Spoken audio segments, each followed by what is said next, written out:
So today we are starting our sixth chapter, An Unknown Friend.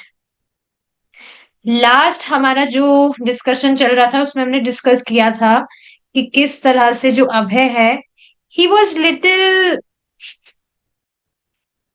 He was showing his detachment from his family कि मैं अपनी गृहस्थी इतना चला रहा हूँ, अपनी वाइफ और अपने बच्चों के लिए इतना कर भी रहा हूँ, पर मुझे क्यों ही करना है अगर वो भगवान की तरफ उन्मुख ही नहीं हो रहे। भगवान की तरफ उन भगवान में भक्ति में उनकी कुछ रुचि ही नहीं बढ़ रही है, रुचि ही जागृत नहीं हो रही है, तो मुझे क्यों इतना एफर्ट्स लगाना है। तो इस तरह से he was showing his detachment और इस तरह से उन्होंने कुछ कड़वे शब्द कहे थे। उनके जो सर्वेंट थे गौरांग, उनको उन्होंने लेटर लिखा था इस तरह से कि मेरे जो भाई हैं और जो मेरे पुत्र हैं, they are just sleeping and eating like bunch of females।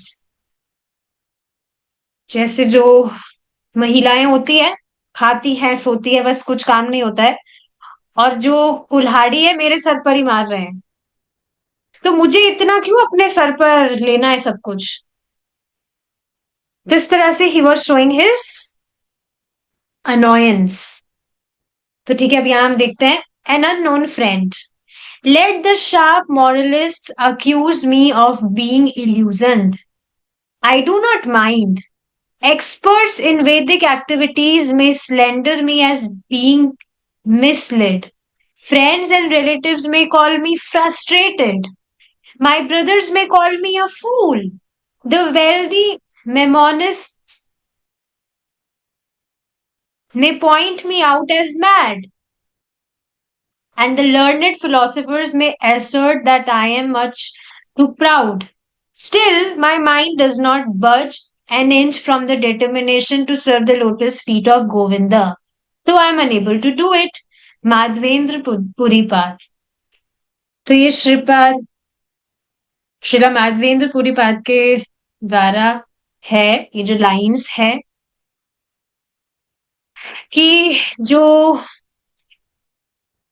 कुछ लोग हैं जो दिखाते हैं कि हम बहुत हाई मॉरल वाले हैं, ये है वो है, तो ठीक है, उनको इस तरह से समझने दो कि भाई मैं भ्रमित हो गया, मेरा जो पथ है वो भ्रष्ट हो गया है, उनको समझने दो।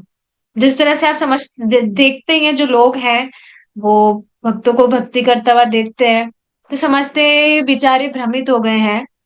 आप यकीन नहीं करेंगे, आज ही एक व्यक्ति ने मुझे कहा था कि तुम्हें क्या हो गया है, तुम क्यों ऐसे पागल हो गई हो, तुमको कुछ भी नहीं चाहिए, you don't have to do anything, ना तुम्हें कुछ, मतलब आप समझ रहे हैं ना, जो भी एक्सटर्नल चीजें होती है to maintain this body, to decorate this body actually, तो वो सारी चीजों के लिए वो थोड़ा सोच रहे थे कि तुमको क्या हो गया है, क्यों है इस तरह से पागल हो गई हो। तो ठीक है, लोगों को समझना है कि भाई हम इल्यूजन हो गए, हम इल्यूजन में हैं, हम भ्रमित हो गए, तो उनको सोचने दो। आई डू नॉट माइंड। जो एक्सपर्ट है वैदिक एक्टिविटीज में, उनको समझने दो कि भाई मैं जो हूं, मेरा मैंने किसी गलत व्यक्ति से ज्ञान प्राप्त कर लिया है, इस वजह से मैं कुछ गलत चीज कर रहा हूं। आप देखते हैं कि भक्ति में भी काफी सारी ऐसी चीजें हैं जो भक्त करते हैं, क्योंकि देखिए काफी सारी चीजें हैं जो अगर कोई भी व्यक्ति भगवान कृष्ण की भक्ति कर रहा है तो उसको कुछ एक्स्ट्रा चीजें करने की जरूरत नहीं है। जैसे कोई भी व्यक्ति अगर भगवान कृष्ण की भक्ति कर रहा है तो उसे अलग से श्राद्ध वगैरह करने की जरूरत नहीं है, श्राद्ध वगैरह जो भी निकलते हैं, या देवी देवताओं की उपासना करने की जरूरत नहीं है, नवरात्रि में अलग से आ, दुर्गा जी की उपासना करने की जरूरत नहीं है, और जो भी अलग अलग ओकेशन आते हैं, शिवरात्रि आ गई, गणेश चतुर्थी आ गई, और जो भी दिवाली आ गई, तो अलग से कुछ करने की जरूरत नहीं है। लेकिन जो लोग इन सारी चीजों में लगे रहते हैं, अब ये सोचेंगे अरे भाई ये तो कुछ भी नहीं करते हैं, मतलब जो देवी देवता है, दुर्गा जी की पूजा नहीं कर रहे नवरात्रि में, तो दुर्गा जी अगर अप्रसन्न हो गई, तो इस तरह से भक्तों को डराया जाता है वास्तव में, और कुछ लोग डर भी जाते हैं और इस तरह से वो करने लगते हैं। पर समझना चाहिए, if you are satisfying Krishna, अगर आप भगवान कृष्ण की सेवा कर रहे हैं, तो आप वास्तव में पेड़ की जड़ में पानी डाल रहे हैं। और जब आप पेड़ की जड़ में पानी डाल रहे हैं, तो पेड़ की जो पत्तियां हैं, उनको अपने आप ही पोषण मिल जाता है। तो आपको अलग से पत्तियों को संतुष्ट करने की जरूरत नहीं है, क्योंकि पत्तियां तो अपने आप ही संतुष्ट हो जाएगी, अगर आप अम, जड़ में पानी डाल रहे हैं। तो ये इंपॉर्टेंट बात है, जो लोगों को, मतलब भक्तों को भी समझने चाहिए। तो हाँ, लोग समझ सकते हैं कि भाई इनका मतलब पता नहीं कर नहीं रहे हैं ये जो भी चीजें उनको करनी चाहिए। या काफी बार आपने सुना होगा कि संडे के दिन हम जो तुलसी है वो नहीं तोड़ सकते, पर ऐसा तो नहीं है, शास्त्रों में तो ऐसा कहीं भी नहीं है। तो काफी बार लोग डर जाते हैं, अरे संडे को तुलसी तोड़ ली तुमने, ये क्या कर दिया। संडे को नहीं करते हैं ऐसा, पर ऐसा शास्त्र में कहीं पर भी नहीं लिखा हुआ है। या कहा जाता था, आपने सुना होगा कि एकादशी जो है, वो जो मतलब शादी जो अभी तक नहीं किए होते हैं, वो तो एकादशी व्रत कर ही नहीं सकते हैं। एकादशी व्रत सिर्फ शादीशुदा लोगों के लिए होता है। तुम्हारी तो शादी भी नहीं हुई, तो फिर तुम कैसे एकादशी का व्रत कर सकते हो। तो इस तरह से लोग दे आर कंफ्यूज। और पता नहीं ये सारी चीजें वो जो भी देवता उपासना वगैरह करते हैं, तो उसमें बताई जाती है कि होगी, या पता नहीं शास्त्र का उसका कुछ है भी या नहीं रेफरेंस। पर इस तरह से लोग सोचते हैं कि हाँ, लोग सोच सकते हैं कि ये तो सिर्फ कृष्ण की पूजा कर रहे हैं, तो और कुछ तो ये कुछ कर ही नहीं रहे हैं। So they might think that we are misled, so let them think. मतलब माधवेंद्र पुरी बात इस तरह से कह रहे हैं, जो मित्र और जो भी रिश्तेदार हैं, वो सोच सकते हैं कि ये लोग बेचारे फ्रस्ट्रेटेड हैं, इनको कुछ चिंता वगैरह सता गई, चिंता वगैरह में थे, टेंशन वगैरह में, इस वजह से भक्ति कर रहे हैं। और आप यकीन नहीं करेंगे, एक बार क्या हुआ था भक्ति में, मतलब स्टार्टिंग की बात है, when I like in my initial days of Krishna consciousness, तो मुझे जबरदस्ती कुछ जॉब, वो जॉब नहीं, कोर्स कुछ करना पड़ रहा था कोई डिजाइनिंग का कोर्स, जिसकी वजह से मुझे जाना पड़ता था कहीं पर, दूर थी वो जगह, और मेट्रो से मुझे जाना पड़ता था। तो एक बार कोई जानकार, कोई माताजी थी, वो मेट्रो में मुझे मिल गई। तो एक बार तो वो देखकर मुझे पहचानी ही नहीं, और बाद में उनको याद आया, अरे ये तो वो है। और मुझे देखकर शी वॉज कंप्लीटली सरप्राइज्ड कि भाई सूट वगैरह पहनकर, और कुछ भी, ना कुछ ज्वेलरी है और ना कुछ मेकअप वगैरह है, एकदम बिल्कुल सिंपल। तो पहला प्रश्न जो उन्होंने मुझसे पूछा कि तुम ठीक तो हो, कुछ मतलब कुछ टेंशन वगैरह तो नहीं है ना तुमको, घर वालों के साथ तो रह रही हो। मतलब उनको लग रहा था कि मेरे साथ में कुछ हो गया है, मतलब वो इस वजह से मैं कुछ भक्ति वक्ति कर रही हूँ, और बहुत कुछ टेंशन मुझे हो गई थी। शी वॉज कम्प्लीटली सरप्राइज कि पहले तो तुम एकदम फैशन में रहती थी, ये ड्रेस पहनना, वो करना, ये करना, और अब ये हो गया क्या है तुम्हें। तो इस तरह से लोग समझ सकते हैं, आपके जो भी मित्र हैं, रिश्तेदार है, दे मे कॉल यू फ्रस्ट्रेटेड। या आपके जो भी भाई वगैरह है, वो कह सकते हैं that you, they can call you a fool, कि ये तो पागल हो गया है, बस एक ही मंत्र करता रहता है, हरे कृष्णा कृष्णा कृष्णा हरे हरे, हरे रामा रामा रामा हरे हरे, और कुछ भी नहीं आता है हरे कृष्णा के अलावा। या जो वेल्दी लोग हैं, पैसे वाले, वो सोच सकते हैं कि तुम पागल हो गए। या कोई जो फिलोसफर्स होते हैं, वो सोच सकते हैं कि जो तुम लोग हो, वो गर्व में रहते हो, तुम बहुत ज्ञानी अपने आप को समझते हो, इस वजह से हर चीज में, मतलब आप देखेंगे जो भी भक्त है, वो शास्त्र से बाहर की बात नहीं कहते हैं हमेशा। ट्राई करते हैं कि शास्त्र का रेफरेंस देकर जो भी बात बोले शास्त्र का रेफरेंस देकर बोले।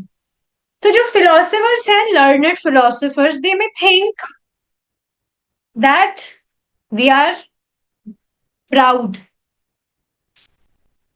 लेकिन फिर भी माधवेंद्र पूरी बात बता रहे हैं कि इस तरह से चाहे जो लोग की कुछ भी धारणा है, पर मेरा भगवान कृष्ण की सेवा, भगवान कृष्ण के चरणों की जो आ, सेवा है, इसके प्रति ये जो डेटर्मिनेशन है मेरा, ये 1 इंच भी नहीं डेविएट हो सकता है। मेरा जो माइंड है, हालांकि मतलब डेविएट कैसे नहीं हो सकता है कि मैं ये बिल्कुल भी अपने आप को डेविएट नहीं कर सकता कि भगवान कृष्ण के चरण कमलों की सेवा से कुछ बढ़कर भी मेरे लिए हो सकता है क्या। यहाँ पे अगर एक और नम्रता में क्या बात कह रहे हैं, तो I am unable to do it. हालांकि मैं उसको करने में असमर्थ हूं, मैं ठीक से नहीं कर पा रहा हूं, पर फिर भी मेरा एकमात्र ये जो डेटर्मिनेशन है कि भगवान के चरण कमलों की सेवा ही एकमात्र मेरा श्रेय है, परम श्रेय है, इससे मैं डेविएट नहीं हो सकता। ठीक है, अब आगे हम देखते हैं। Aside from his difficulties with business and family, last जो चैप्टर में डिस्कस किया था उसी का कंटिन्यूएशन है। Abhay had to survive the cataclysms of Indian independence and partition. He was not active politically, but was one of hundreds of millions affected by the violent dawn of Indian independence. While Gandhi and the Hindu dominated Congress were demanding a united free India, the Muslim League led by M.A. Jinnah called for partition and their own Muslim nation, Pakistan. The conflict raged. In August 1946, the outgoing British government invited Jawaharlal Nehru, Congress Party president, to form an interim national government, but the League objected. The Muslim cause would be denied. तो क्या बताया जा रहा है कि उनकी जो भी बिजनेस की और फैमिली की जो भी डिफिकल्टीज थी, उसके अलावा अब अभय को ये भारत का जो इंडिपेंडेंस और ये पार्टीशन वगैरह जो भी चल रहा था, उसको भी अब सरवाइव करना था। हालांकि पॉलिटिकल वगैरह में ही वॉज नॉट एक्टिव, लेकिन फिर भी जो ये भारत की स्वतंत्रता का जो भी ये चल रहा था किस्सा, इससे हजारों लाखों लोग प्रभावित हुए थे, हो रहे थे, क्योंकि इस तरह की माहौल वगैरह थे उस टाइम पर। और यहाँ पर जो गांधी और जो हिंदू लोगों को डोमिनेट करने वाली जो कांग्रेस पार्टी थी, they were a united, they were demanding a united free India. तो वो डिमांड क्या कर रहे थे कि जो भारत है वह स्वतंत्र होना चाहिए।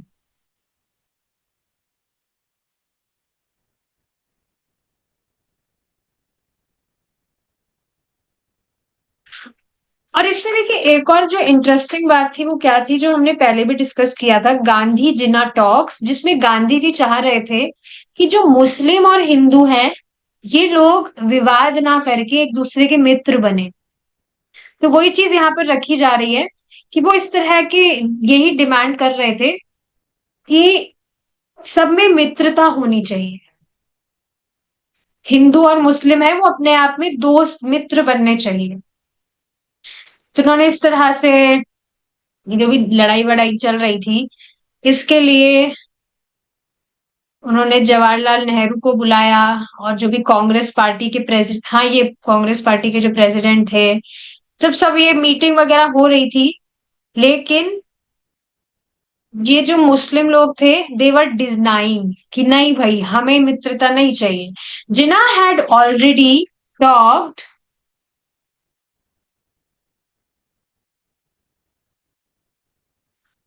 Yes, Jinnah had already declared, not talk, Jinnah had already declared August 16 Direct Action Day, which amounted to little in most parts of India, but in Calcutta erupted in Hindu Muslim rioting. In 5 days of violence, 4,000 died and thousands more were wounded.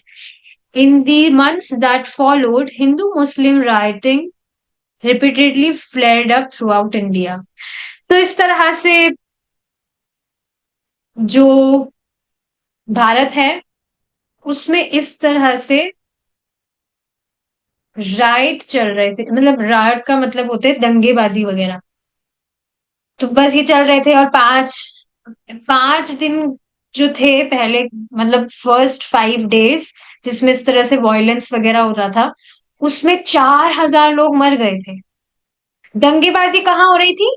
Hindu और मुस्लिम के बीच में, लोगों के बीच में, जिसमें से करीब 4,000 लोग मर गए थे और हजारों लोग घायल हो गए थे।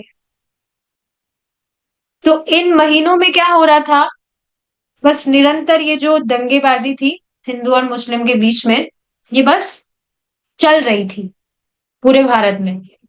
Early 1947, when the new viceroy Lord Mountbatten met with Indian political leaders to plan transfer of power, riots again broke out as Muslims demanded Pakistan.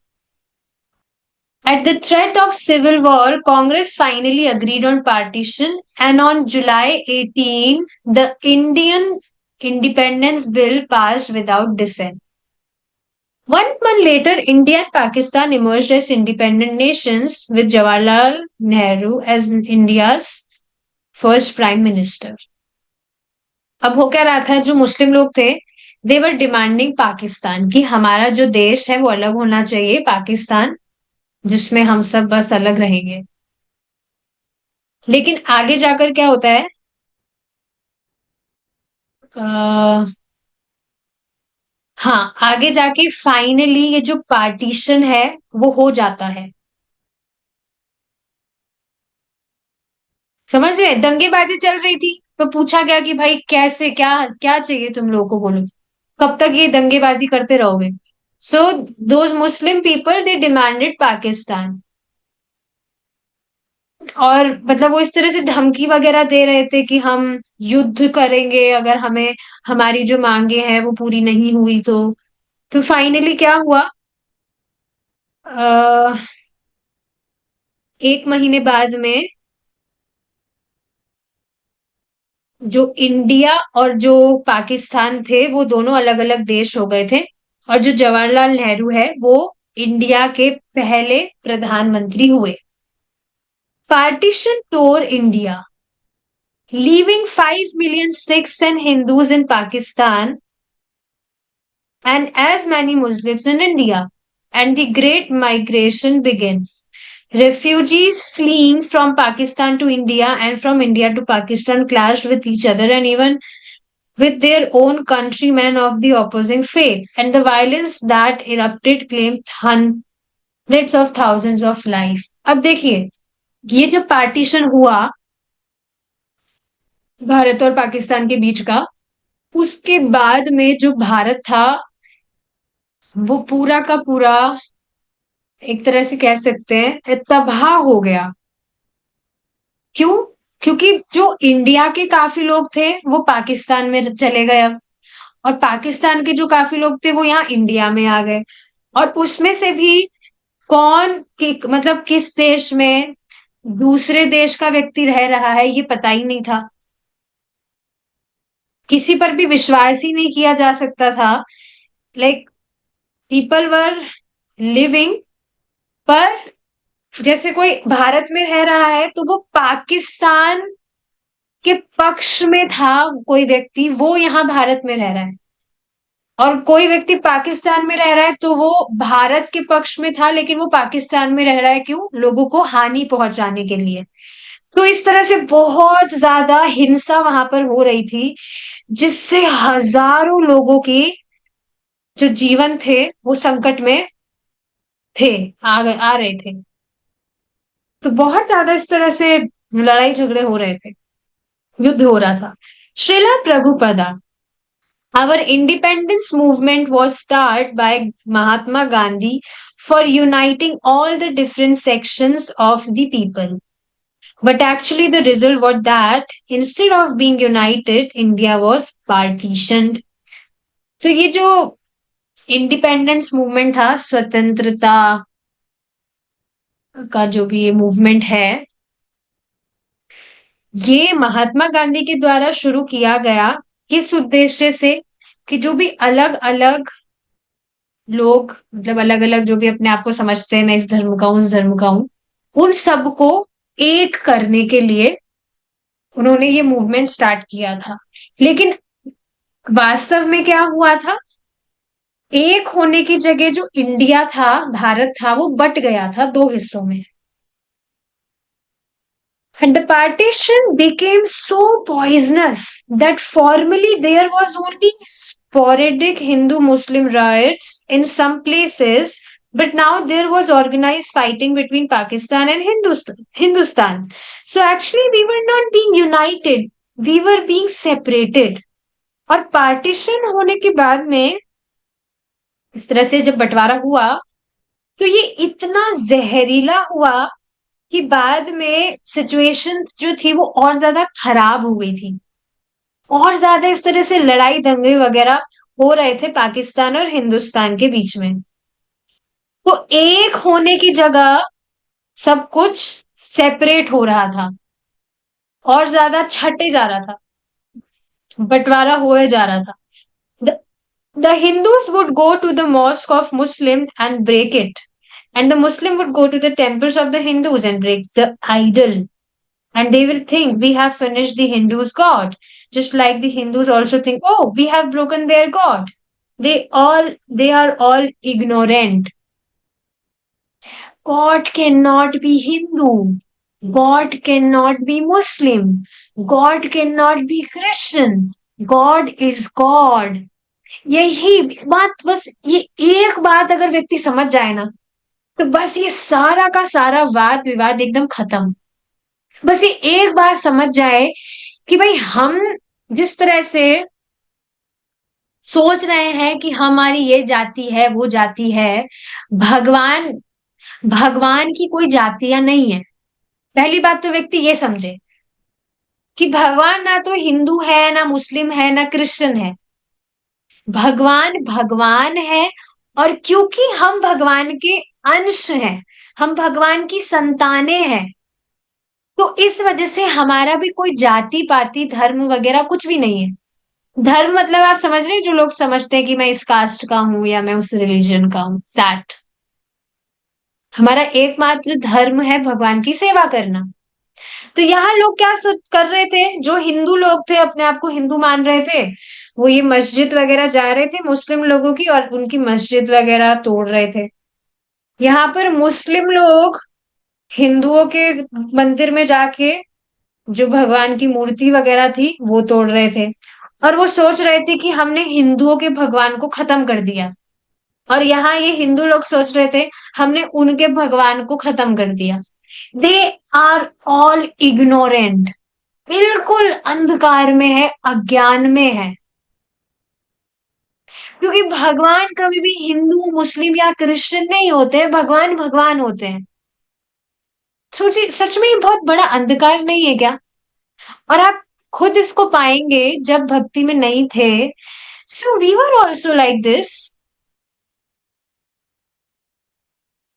मुझे अभी तक याद है, मेरी क्लास में भी जैसे कोई व्यक्ति थे जो अपने मतलब मुस्लिम वगैरह जो भी थे, मुझे उनके पास में बैठना भी पसंद नहीं होता था। मैं समझती थी अरे मैं तो हिंदू हूँ, वो मुस्लिम है, मैं उसके पास कैसे बैठूंगी, मेरा तो धर्म ही भ्रष्ट हो जाएगा, ये वो।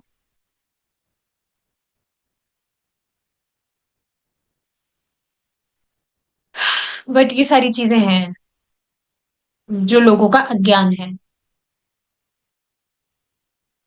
और तो और आप देखेंगे कि मतलब हिंदू में भी लोग भगवान कृष्ण में भी भेद करते हैं। मुझे खुद ने एक व्यक्ति ने बोला था, जो चीज मुझे बार बार याद आती है, उन्होंने मुझे कहा कि भाई तुम ये इस्कॉन मंदिर में क्यों जाते हो? तुम अपने भगवान की पूजा, अपने कृष्ण की पूजा क्यों नहीं करते हो? तुम उनके कृष्ण की पूजा क्यों कर रहे हो?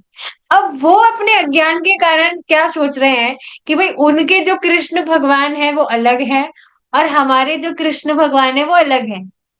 अब बताइए कितना बड़ा ज्ञान है लोगों का।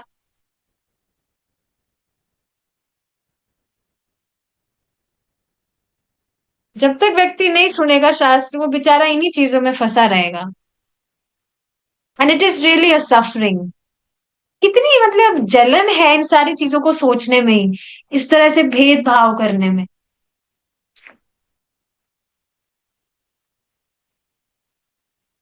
ठीक है, आगे देखेंगे। We have seen in 1947 Hindu-Muslim fighting. One party was Hindu, the other party was Muslim. They fought, and so many died. And after that, there was no distinction who was Hindu or who was Muslim. The Muslim, the municipal men gathered them together in piles to throw them somewhere. They fought, and in Bagh Bazaar there were heaps of dead bodies. And when it is a dead body, nobody could understand who was Hindu, who was Muslim. Simply it was to be cleared from the road. तो यहाँ पर क्या बताया जा रहा है? प्रभु चपात जी बता रहे हैं कि 1947 में हमने देखा था हिंदू मुस्लिम लोग लड़ रहे थे। एक पार्टी अपने आप को हिंदू बोल रही थी, हिंदू समझ रही थी, दूसरी पार्टी अपने आप को मुस्लिम बोल रही थी, मुस्लिम समझ रही थी। और इस तरह से देवर फाइटिंग, झगड़ा कर रहे थे। और बहुत सारे उसमें से मर गए थे। और मरने के बाद में कोई भी भेद नहीं था कि ये मुस्लिम मरा है कि हिंदू मरा है, कौन हिंदू मरा है, कौन सा हिंदू है, कौन सा मुस्लिम है। बस जो म्युनिसिपल मैन, मतलब वहां का जो भी था व्यक्ति, वो सारी जो डेड बॉडीज थी सबको उठाकर, he was gathering all of them, उनको कहीं पर फेंकने के लिए। तो वो इस तरह से लड़े, और वहां पर बहुत सारी इस तरह से डेड बॉडीज थी। और अब वो जब डेड बॉडी हो गई थी, तो अब कोई भी नहीं समझ रहा था, कोई समझ ही नहीं सकता था, जान ही नहीं पा सकता था कि कौन हिंदू है कौन मुस्लिम है। बस लोगों को वहां पर सड़क साफ करनी थी। तो इससे आप बात समझ पा रहे हैं कि लोग बिल्कुल इस बात को समझ नहीं पा रहे हैं। कोई भी व्यक्ति वो समझ रहा है कि वो हिंदू है वो मुस्लिम है, तो इससे हो क्या जाएगा? असली जो समस्या है, व्यक्ति उस पर ध्यान नहीं दे रहा है कि उसको वृद्धावस्था आती है, उसको रोग सताता है और उसको मृत्यु आएगी। और वो चाहे से अपने आप को हिंदू समझ रहा है कि मुस्लिम समझ रहा है। तो मेरी जो असली समस्या है, उससे मैं कैसे छुटकारा पा सकता हूं, इस पर लोगों का ध्यान नहीं है। और मरने के बाद तो ना कोई हिंदू, मतलब कोई बोलता है आपको कि ये हिंदू बॉडी थी, इसको इस तरह से विशेष रूप से इसको जलाया जाएगा या फेंका जाएगा, ये मुस्लिम बॉडी थी तो इसको विशेष रूप से इस तरह से किया जाएगा। There is no difference. ये सेम चीज यहाँ पर अभय बता रहे हैं, प्रभुपाद जी बता रहे हैं। Abhay was not expecting Indian independence to bring any real solutions unless the leaders were God conscious. What change would there be? Now he saw that instead of suffering at the hand of a foreign rule, the people were free to suffer under their own countrymen. In fact, the fighting and suffering had increased. तो अभय बिल्कुल भी आशा नहीं रख रहे थे, कुछ भी expectations नहीं रख रहे थे भारत की स्वतंत्रता से कि ये कुछ सल्यूशन ला भी पाएगी क्या, कुछ समाधान मिलेगा भी क्या। जब तक जो लीडर्स हैं वे गॉड कॉन्शियस नहीं होंगे, कृष्ण भावना भावित नहीं होंगे, तो क्या ही चेंज वो ला सकते हैं।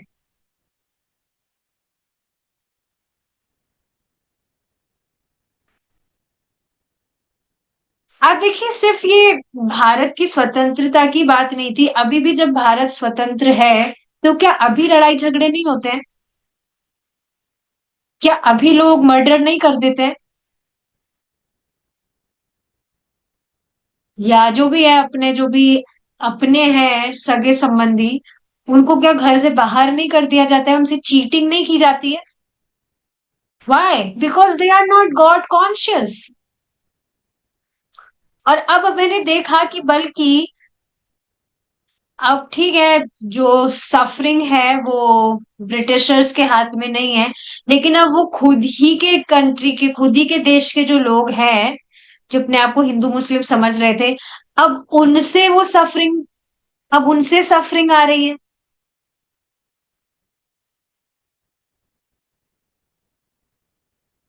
और बल्कि अब ये जो लड़ाई झगड़े सफरिंग्स वगैरह थी, ये अब और बढ़ गई थी। Throughout the years of India's political struggles, Abhay had never lost his desire to propagate Krishna consciousness. तो आप देखेंगे इस तरह से ये पॉलिटिकल स्ट्रगल्स वगैरह बहुत सालों से चल रहे थे, उसके बाद में भी अभय ने कभी भी उनकी जो इच्छा थी कृष्ण भावनामृत का प्रचार करने की, ये कभी लुप्त नहीं हुई। He had seen how promises of unity and independence had brought mostly higher prices and civic mismanagement. He had seen generations erupt in hatred and rioting in the wake of British and Indian diplomatic manipulation.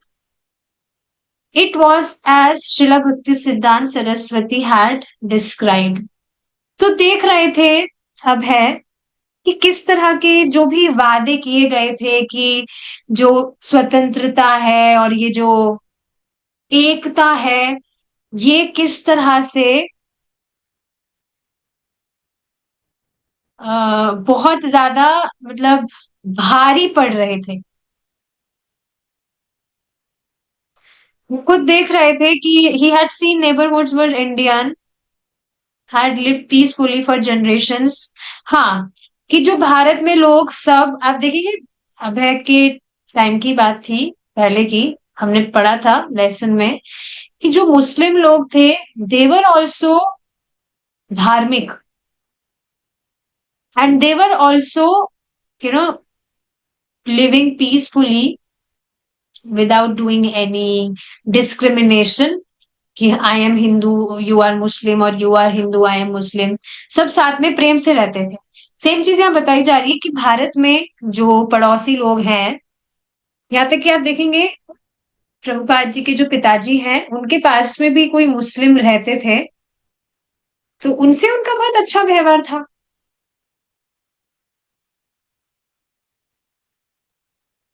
तो यहाँ पर बता रहे हैं कि कैसे पड़ोसी जो हैं भारत में, वो बहुत अच्छे से पीसफुली शांति से रहते थे और काफी काफी टाइम तक। लेकिन अब ये जो पीसफुलनेस है, ये हेट्रेट में, मतलब मतलब हाँ, दुश्मनी शत्रुता में और इस तरह से दंगेबाजी में ट्रांसफॉर्म हो गई है, in the wake of British and Indian diplomatic manipulation. और ये शिला भक्ति सिद्धांत सरस्वती ठाकुर जी ने भी इस तरह से बताया था।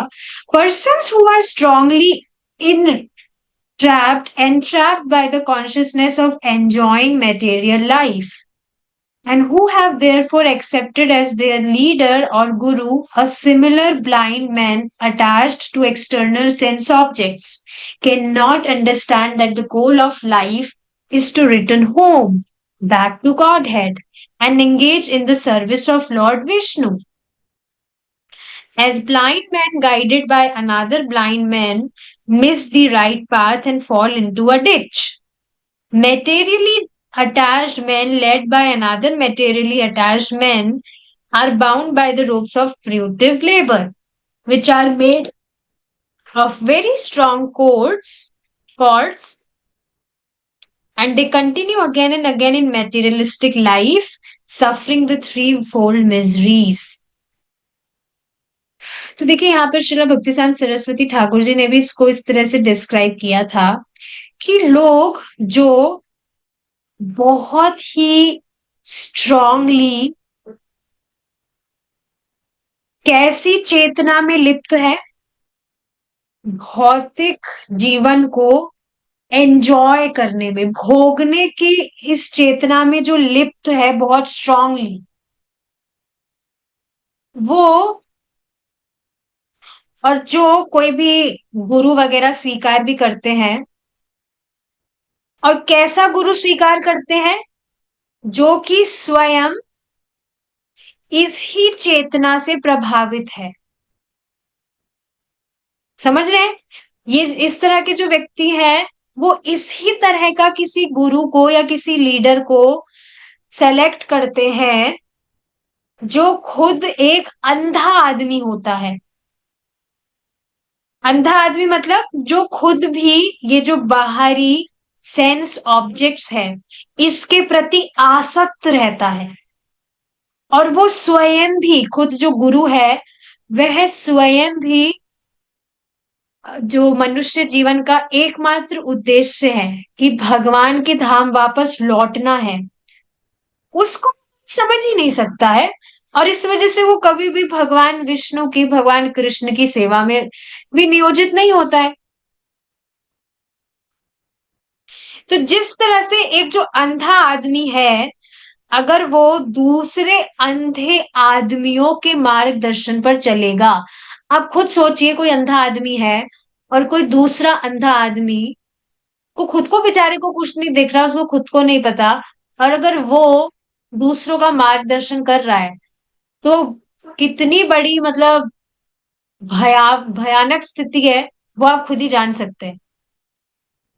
तो ये सेम चीज यहाँ पर बताई जा रही है कि एक अंधा आदमी दूसरे अंधे आदमी को अगर गाइड करने का प्रयास करता है, गाइड करता है, तो डेफिनेटली जो सही रास्ता है, they will miss it and they will fall into a ditch. और क्या आप इस तरह से लोगों को नहीं देख रहे हैं? खुद मतलब अज्ञान में है, खुद वह अंधा है, उसको नहीं पता क्या करना है, और वो किसी ऐसे अंधे आदमी की गाइडेंस को फॉलो करता है जो उसको वास्तव में नर्क की तरफ ही खींच रहा है। क्या आपने कभी देखा है ऐसे किसी व्यक्ति को? मुझे नहीं पता है,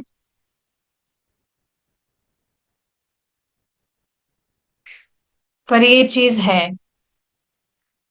materially attachment led by another materially attachment, यही चीज है कि खुद भी व्यक्ति कोई है, वो इस भौतिकतावादी में लिप्त है, और वो किसी ऐसे व्यक्ति से गाइडेंस लेता है जो खुद भी भौतिकतावादी में लिप्त है, भौतिकतावाद में।